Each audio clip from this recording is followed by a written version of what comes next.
आज बहुत महत्वपूर्ण काव्य है 45 नंबर का काव्य, जिसकी चर्चाएं जगह जगह गली गली हर किसी को मालूम है। मुझे आश्चर्य होता है जिनने कभी भक्तांबर में नहीं पढ़ा होगा उनको भी 45 नंबर का काव्य जैसे डॉक्टर दवाई देता रहता है वैसे हर साधु संत त्यागी वृत्ति जो भी इस भक्तांबर का रिसर्च करते हैं वो 45 नंबर के काव्य को पढ़ने के लिए बोलते हैं। 45 नंबर के काव्य में आचार्य मांगतुंग स्वामी तो कहना कुछ और चाह रहे हैं, लेकिन हमें वहां उन शब्दों में ऐसे अटक गए कि जलोधर वाला रोग आदि आदि रोग दूर हो जाते हैं। विश्वास है आपका, भरोसा है आपका कि 45 नंबर का काव्य पढ़ेंगे तो हमारे रोग दूर हो जाएंगे, हमारे सारे अंदर की बीमारियां को शमन हो जाएगा। इस 45 नंबर के काव्य पे बड़े बड़े हमारे साधु संतों ने रिसर्च किया। हमारे डॉक्टर प्रणाम सागर जी हैं, उन्होंने भी बहुत रिसर्च किया। मंजू बहन हमारी हैं नागपुर की, उन्होंने तो इसके माध्यम से कई कैंसर के रोग दूर ठीक कर दिए। आप विचार करें, एक बार उस काव्य को पढ़ने का प्रयास करेंगे, फिर उसके बाद हम इस काव्य की गहराई को समझेंगे। 45 नंबर के काव्य को सभी लोगों को मालूम है, सभी लोग पुस्तक से निकाल कर बोले। उद्भूत भीषण जलोदर भार भोगना, उद्भूत भीषण जलोदर भार भोगना, सोचाम दशा मुपगताश्च्युत जीवतासा, सुचाम दशामुपगताश्चित् जीवितासा, तत्पाद पंकज रजो मृत दिग्धेया, तत्पादे पंकज रजो मृत दिग्धेहा, मर्त्या भवन्ति मकरध्वज तुल्य रूपा, आपा मर्त्या भवन्ति मकरज ध्वज तुल्य रूपा। आचार्य मांगतुंग स्वामी इस काव्य के माध्यम से कहना चाहते हैं, उद्भूत भीषण जलोदर भार भोगना। हे भगवान, उद्भूत उत्पन्न हुए हैं, भीष माने भयंकर, जलोदर भार भोगना। जलोदर मतलब जलोदर जैसे रोगों से भार भोगना, ये शरीर झुक गया है। सोचाम दशाम उपगताश्चित जीवित ऐसा, सोचनीय अवस्था प्राप्त हुई है। च्युत जीवित आशा, जीवित आशा। आप विचार करके रखना, ये जीवित आशा शब्द जो यहाँ पर आया है, हमारे आचार्य सौरभ सागर जी महाराज, उनने इस शब्द से लेकर एक पूरा बड़ा हॉस्पिटल तैयार कर दिया।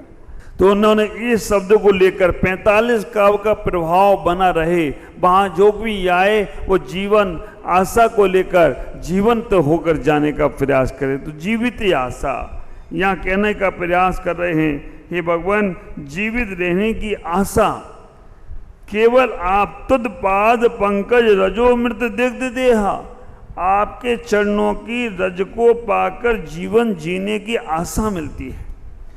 मर्त्या भवन्ति मकरध्वज तुल्य रूपा, हे भगवान, मकरध्वज में मनुष्य को, मर्त्या मतलब मनुष्य को, भवन्ति मिलती है मकरध्वज तुल्य रूपा। मकरध्वज का मतलब है कामदेव से रूपा, तुल्य रूपा, कामदेव जैसा शरीर प्राप्त हो जाता है। आचार्य मांगतुंग स्वामी यहाँ पर बहुत सुंदर सी बात कह रहे हैं। 45 नंबर का काव्य आज हमारे इस जैन धर्म की एक ऐसी शान बन गई है। कभी पूज्यपाद स्वामी अपने उन कल्याण कारक नाम के ग्रंथों में फूलों से औषधि बनाने की कला सिखाते हैं। आचार्य पूज्यपाद स्वामियों ने करीबन 7000 पुष्पों से औषधियाँ तैयार की, फूलों से औषधियाँ तैयार की। कभी कर्नाटक जाओ तो कनकगिरी जरूर जाना। कनकगिरी में वहाँ पर एक गुफा में रहते थे, बहुत सुंदर वो कनकगिरी तीर्थ है मैसूर के पास। वहां पर एक गुफा में रहते थे, बाहर शिला थी, बाहर शिला पर वो कभी कोई उनके पास पहुंच गया कि भाई महाराज जी हमारे को ये बीमारी है, ये रोग है, ऐसा है वैसा है। उनको ऐसे ऐसे पुष्पों की जानकारियां थी, जंगल में गए, जो पुष्प बिखरे पड़े रहते थे उनको उठवा दिया, उसी से आदमी से उठवाया, उसी आदमी से उठवाकर कहा कि इससे सिलवट्टा है, इसमें रखो और इससे इसको पीस लो और आप अपने शरीर पे लगा लो, बीमारी दूर। क्योंकि मुनिराज को जानकारियां तो होती हैं, लेकिन मुनिराज वो क्रिया कर नहीं सकते, वो क्रिया श्रावक को बता के कर सकते हैं। आप विचार करना, वो हमारे मुनिराज पूज्यपाद स्वामी, उन्होंने उस पुष्पों से ऐसी रिद्धि भी तैयार की थी, ऐसा लेप बनाया था जो पैरों पे लगा लिया जाए तो आकाश में गमन हो जाता है। विज्ञान ने बताया पानी की अनछनी बूंद में, एक बूंद में 36,450 जीव हैं। विज्ञान ने बताया तो हमें विश्वास हुआ, लेकिन हमारे जिनागम में कहा गया है एक बूंद अनछने जल में इतने जीव हैं। अगर कबूतर का आकार ले लें तो 2.5 द्वीप में पैर रखने को जगह ना मिले, इतने जीव हैं। और विचार करना, अगर अध्यात्म से देखें तो एक पानी की बूंद में या एक आलू होता है ना जो तुमको सबसे प्रिय है, हाँ, अब विचार करके रखना, जानवरों में भालू, सब्जियों में आलू और नेताओं में लालू, इनकी कोई शान नहीं। इनको अपने लोग बड़े चटपटे लेकर मजे लेकर जीते। आप विचार करके रखना, उस आलू में इतने जीव हैं। आप ख्याल करना, प्रदूषण पर चल रहे हैं, 16 कारण चल रहे हैं, घरों में बंद कर देना अगर अभी भी चालू हो तो।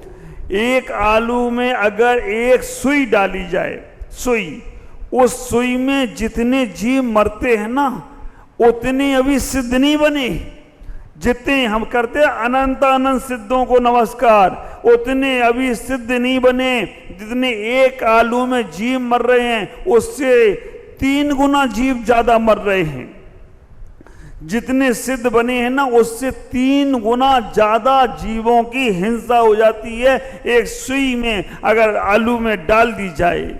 ख्याल करना, वैज्ञानिक लोग रिसर्च करते हैं तो तुम्हें विश्वास होता है, और हमारे भेद विज्ञानी, हमारे जिनेंद्रों ने जो रिसर्च किया है, हमारे अरिहंतों ने और तीर्थंकरों ने जो रिसर्च किया है, उस पर भरोसा क्यों नहीं बैठता है? विचार करना। कहना चाहते हैं आचार्य मांगतुंग स्वामी यहाँ पर, हे भगवान कि आपकी तुद पाद पंकज रजो मृत दिग्ध देहा, आपके चरणों की रज, आपके चरणों की रज मर्त्या मनुष्य को भवंती होता है, करता है मकर ध्वज तुल्य रूपा। मकर ध्वज का मतलब है कामदेव जैसा सुंदर रूप। ख्याल करके रखना, जिनागम में बहुत सारे उदाहरण हैं और आपको सब मालूम है उदाहरण, लेकिन फिर भी आप भरोसा विश्वास नहीं कर रहे हैं। मैना सुंदरी का उदाहरण किसी से अछूता नहीं है। मैना सुंदरी के पति को कोढ़ था और उसके पति को ही नहीं, 700 और उनके साथ जो लोग थे, सैनिक थे, सबको कोढ़ था। और मैना सुंदरी श्रीपाल सिद्ध चक्र महामंडल विधान करते हैं, सिद्ध चक्र का इंद्र का अभिषेक करते हैं, और वो गंधोदक श्रीपाल के शरीर पे लगा दिया जाता है, सर्वांग में लगा दिया जाता है। कोढ़ से वो कामदेव भी हो गए, हाँ, तो कोई आश्चर्य की बात नहीं है। कोढ़ी से कामदेव बन गए। मकर ध्वज, मकर ध्वज का मतलब इतना ही है कि शरीर कामदेव जैसा सुंदर हो जाए। जिनागम की घटना है, विश्वास करो। जिनके शरीर पे दाग आ रहे हैं, जिनके शरीर पर कोढ़ हो रहा है, जिनके शरीर पर कहीं कोई दिक्कत आ रही है, हमें सिद्ध चक्र विधान का यंत्र का अभिषेक कर कर रोज श्रद्धा पूर्वक लगाओ। इसलिए नौत लगाना कि कोढ़ ठीक हो जाए। चैलेंज करना भगवान को, भगवान से कहना मैंने सुना है भगवान आपकी भक्ति से, आपके गंधोदक से हमारे शरीर के श्रीपाल का कोढ़ दूर हुआ था। भगवान मेरी भक्ति अगर सच्ची हो और आपकी शक्ति अगर सच्ची हो तो मेरा कोढ़ दूर होना चाहिए। हे भगवान आपकी महिमा होगी, हमारी महिमा नहीं होगी। ख्याल करना। जिनागम में उदाहरण आता है बादीराज मुनिराज का। मुनिराज को कोढ़ हो गया। ख्याल करना, कर्म किसी को नहीं छोड़ते हैं। श्रीपाल ने मुनिराज की निंदा की, चुगली की और जिनने उनकी अनुमोदना की सबको कोढ़ हो गया। बहुत सोचना है भोले मानव। जब कभी किसी दिगंबर संत की निंदा करने का भाव आ जाए, एक बार श्रीपाल को याद कर लेना। उन श्रीपाल को तो मैना सुंदरी मिल गई थी तो कामदेव हो गए। तुम अपनी मैना सुंदरी से पूछ लेना उन्हें तुम पे भी भरोसा है कि नहीं है। भगवान पे तो छोड़ो, आप विचार करके रखना उन्हें तुम पे भरोसा है कि नहीं है। भगवान पे भरोसा वाली से मैना सुंदरी अब तुम्हें मिलने वाली नहीं है कि नहीं हम तुम्हारे कोढ़ को दूर, वो तो तुरंत कोढ़ दूर तो छोड़ो, मुझे तो लगता है कोर्ट दूर में पहुंच जाएगी, वो कोर्ट कचहरी पहुंच जाएगी। इनको हो गया कोल, मैं क्या करूं इनका, जाने तो ऐसा होगा नहीं। लेकिन फिर भी आप विचार करके रखना, मुनिराज को भी कर्म ने नहीं छोड़ा। कभी कदाचित उनके मुख से भी किसी साधर्मी के अब बारे में कुछ गलत बोल गया होगा। मैं तो वास्तव में उन मुनिराजों के बारे में भी सोचता हूँ जिनके मुख पे कभी साधुओं की निंदाएं आ जाती हैं, जिनके मुख पर मैं ही सच्चा बाकी सब झूठे। बारी बुद्धि विचार करके रखना, सती नारी कभी सती की निंदा नहीं करती है।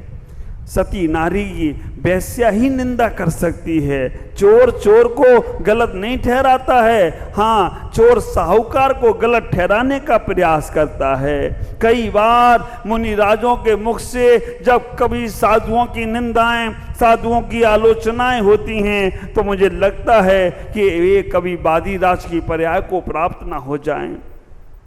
विचार करना, बहुत संभलना है। कर्म इतने निष्पक्ष हैं, छोड़ते नहीं हैं। हमारी यहाँ का न्यायालय ले दे के काम चला देगा, लेकिन भगवान का न्यायालय आप विचार करके रखना, हाँ भगवान का न्यायालय छोड़ता नहीं है। हिंदू संप्रदाय में कहते हैं जिनको ज्योतिष का ज्ञान है, सूर्य का बेटा है शनि और शनि न्याय का देवता। कभी सूर्य के पास भी राहु केतु पहुंच जाए तो शनि न्याय दिलाता है, सूर्य से भी कहता तुमहें ग्रहण लगेगा और लगवा देता है वो ग्रहण। आप विचार करके रखना, कर्म किसी को नहीं छोड़ते। मुनिराज, बादीराज मुनिराज जिनको कोढ़ हो गया, उन्होंने कोढ़ हो गया और कोढ़ में उन्होंने एक ही भाव स्तोत्र पढ़ा। एक ही भाव स्त्रोत पढ़ते पढ़ते पढ़ते पढ़ते उनके शरीर का पूरा कोढ़ दूर हो गया। राजा को जब मालूम पड़ा, राजा ने कहा ऐसा हो ही नहीं सकता। राजा परीक्षा के लिए आया, मुनिराज की उंगली में कोढ़ था, थोड़ा सा कोढ़ बचा था। राजा ने कहा कैसे कोढ़ दूर हो गया, मुझे नहीं आता समझ में। मुनिराज ने कहा एक ही भाव स्तोत्र का आखिरी स्तोत्र पढ़ा और वो उंगली का कोढ़ भी दूर हो गया हो तो कोई आश्चर्य की बात नहीं है। ये जिनागम की सत्य घटना है। या तो जिनागम को मत मानो या इस घटनाओं को मत मानो। संवतबद्ध स्वामी भस्मक व्याधि रोग जो यहाँ लिखा है, उद्भूत भीषण जलोदर भार भग्नम, पेट में जलोदर बीमारी हो जाए, पानी भर जाता है, पानी भर जाता है, शरीर भारी हो जाता है, गिरने लगता है। उस वक्त कहते हैं कि वो इस काव का स्मरण करे, मंत्र रख, पानी रखे, माला फेर कर पानी में डाले, उस पानी का सेवन करे, उस पानी को शरीर पर लगाए। ख्याल करना, हम अशुद्ध दवाइयाँ खाना पसंद करते हैं, लेकिन मंत्रित जल को पीने में हमें बहुत पाप लग रहा है, ऐसा विचार करते हैं। नहीं, अगर कोई सामने जल रखकर भक्तांबर का काव पढ़कर माला जाप कर कर पानी में डालकर पीता है उन अशुद्ध दवाइयों से बचकर तो आप इसमें आ सकते हो। समदवद आचार का भस्मक व्याधि रोग ये भगवान की भक्ति से दूर हो गया हो तो कोई आश्चर्य की बात नहीं है। ये तो इस काव्य का आपने पढ़ाई है, सुनाई है, लेकिन मैं आपसे कहना चाहता हूं इस काव्य में वो भी ताकत है जो तुम्हारे जन्म मरण के रोग को दूर कर दे, हमेशा हमेशा के लिए जन्म मरण से तुम्हें बचा ले, तो कोई आश्चर्य की बात नहीं होगी। इतना ही विचार करना। मिथ्यात का जहर जो चल रहा है उस मिथ्यात के जहर से आप अपने आप को बचाओ। आचार्य मांगतुंग स्वामी को समदबद्ध आचार कह रहे हैं, जो तुमको बीमारी है ना मिथ्यात की बीमारी, वो तुम्हारे जन्म मरण को बढ़ाने की कारण बन रही है। इस काव्य को पढ़कर अपने जीवन में उतनी पक्का सिद्धांत लेकर आना कि एक काव्य आचार्य मांगतुंग स्वामी अब जेल में बैठे बैठे बहुत दिन हो गए ना, अब उन्हें निकलना है। वो कह रहे इसकी बीमारी दूर की जाए। ख्याल करना, पहले उन्होंने सबसे परिचय करा दिया, युद्ध भी लड़ा दिया, अब वो शरीर से युद्ध कर रहे हैं। जो बीमारियां तुम्हारे शरीर में हैं उनसे भी कह रहे तुम भी मेरा कुछ नहीं बिगाड़ सकते, क्योंकि मेरे पास परमात्मा रूपी औषध है। 64 रिद्धियों का वर्णन जब पढ़ोगे ना, जल औषध रिद्धि, मल औषध रिद्धि, पसीना शरीर, मल औषध शरीर से पसीना निकल रहा है साधु का, वो पसीने पर एक बूंद भी पैर आपका पड़ जाए, साधु का मल मूत्र का विसर्जन हुआ वहां पर आपका पैर पड़ जाए, आपके रोग दूर हो जाते हैं। शरीर साधु के शरीर से हवा स्पर्श करके आपको स्पर्श करे, आपकी बीमारी दूर हो जाती है। ज़्यादा दूर तो छोड़ो, लोग हरे थके मेरे पास आते हैं, मेरे कमरे में जैसे पहुंचते हैं वैसे ही कहते महाराज आनंद आ गया, शरीर में ऐसा लगता पॉजिटिव एनर्जी आ गई हो, सकारात्मक आ गई हो। ख्याल करना, मात्र सामान से मेरा मुस्कुराता चेहरा देखकर तुम्हारे दुख दर्द दूर हो जाते हैं, तो चारण रिद्धिधारी मुनिराजों का स्पर्श से तुम्हारा क्या नहीं बिगड़ता, क्या नहीं तुम्हारा संभलता होगा, विचार करके रखना। और जब चारण रिद्धिधारी मुनिराज से लोगों के रोग दूर हो सकते हैं तो हमारे तीर्थंकर के चरण स्पर्श से मेरे पुरुष भाइयों से कहूंगा, अभिषेक ना कर पाओ तो कोई बात नहीं, एक बार चरण तो भगवान के रोज छू लेना। और चरण छूने के लिए कपड़े बदलोगे ना तो फिर तो अभिषेक के लिए मैं पकड़ लूंगा। तुम तो बस चरण छूने के लिए कपड़े पहनो कि भगवान का चरण छूने आना है, बाकी का कुछ नहीं करो, बाकी का परमेश्वर में तो कर ही लेना, छवि भैया करना है परमेश्वर में। 10 दिन के लिए छोड़ना नहीं है भगवान को। ये 10 दिन में जो भी पुरुष हैं पूरे के पूरे लोग इस लाभ को जरूर लेंगे और बहुत आनंद आएगा, क्योंकि भगवान की भक्ति का बहुत आनंद देता है। मैं आपसे कहना चाहता हूँ, आज के विधानकर्ता परिवार पुष्पराज जी, श्रवण कुमार जी, अन्नू बहन, इन्होंने इस विधान को आज काव्य लाभ लिया है। इनके पूरे परिवार को जो दीमापुर, कोलकाता, दिल्ली वगैरह सब जगह रहते हैं, इनको मेरा बहुत बहुत आशीर्वाद है। और इन सभी विधानकर्ताओं को भी आशीर्वाद देता हूँ, जिनका जीवन मंगल में हो, आनंद में हो। ओम नमः जय गुरुदेव।